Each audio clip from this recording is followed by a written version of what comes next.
গেল শুক্রবার সকালে সুবর্ণচরে শ্বশুরবাড়ি থেকে রাগ করে মাইজদি চলে আসেন ভুক্তভোগী নারীর স্বামী। পরে ওই নারী তার স্বামীর সঙ্গে কথা বলতে সেখানে গেলে পৌরবাজার এলাকায় তাদের মধ্যে বাকবিতণ্ডা হয়। এক পর্যায়ে স্থানীয় হানিফ সহ দুইজন তাদের ঝগড়ার সুযোগ নিয়ে বিষয়টি সমাধান করার আশ্বাস দিয়ে স্বামী স্ত্রী দুইজনকে পৌরবাজারের পরিত্যক্ত একটি ভবনের দ্বিতীয় তলায় নিয়ে যায়। এ সময় তার স্বামীকে আলাদা রুমে আটকে রাখা হয়। এক পর্যায়ে ভুক্তভোগীর স্বামী তার মা ও ভাইকে বিষয়টি জানালে ঘটনাস্থলে আসেন তারাও। পরে তাদের সবাইকে আটকে রেখে ওই নারীকে ধর্ষণের চেষ্টা করে স্থানীয় হানিফ, কামরুল ও হামিদ সহ বেশ কয়েকজন যুবক। ধস্তাধস্তির এক পর্যায়ে ওই নারী দ্বিতীয় তলার ছাদ থেকে লাফ দেয়। পরে ভুক্তভোগী নারীর পা ভেঙে গেলে তাকে স্থানীয় হাসপাতালে ভর্তি করা হয়। পালিয়ে যায় অভিযুক্তরাও। আমার হাজবেন্ডের আরেক জায়গায় নিয়ে যায়, আমার এক জায়গায় বন্দি করে।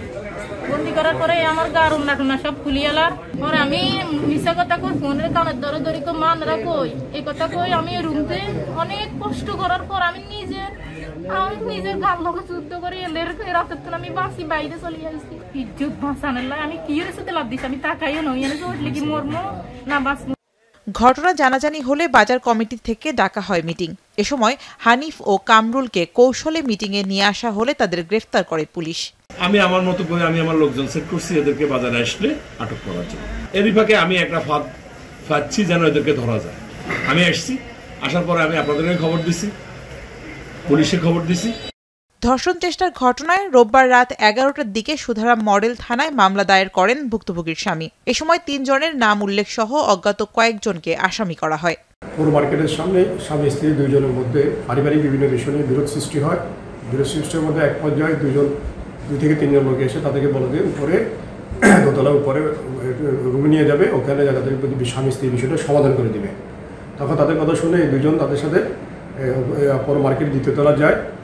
এরা কৌশলে স্বামীকে ফিতে কেটে রুমে ঢুকে ফেলে মহিলাকে অন্য একটা রুমে নিয়ে যায়, তার সাথে দেখানোর চেষ্টা করে।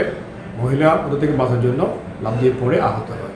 এ বিষয়ে হেজার প্রাপ্তি সাপেক্ষে আইনি ব্যবস্থা গ্রহণ করা হয়েছে। এদিকে গাজীপুরের শ্রীপুরে স্কুল থেকে বাড়ি ফেরার পথে 8 বছর বয়সী এক শিশু শিক্ষার্থীকে ধর্ষণ চেষ্টার অভিযোগ উঠেছে। এ সময় অভিযুক্ত ব্যক্তিকে আটক করে পুলিশে দেয় স্থানীয় জনতা। এছাড়া চট্টগ্রামের আনোয়ারায় এক কিশোরীকে ধর্ষণের অভিযোগে 2 জনকে গ্রেফতার করেছে পুলিশ। শামীমা রহমান শাম্মী, এখন।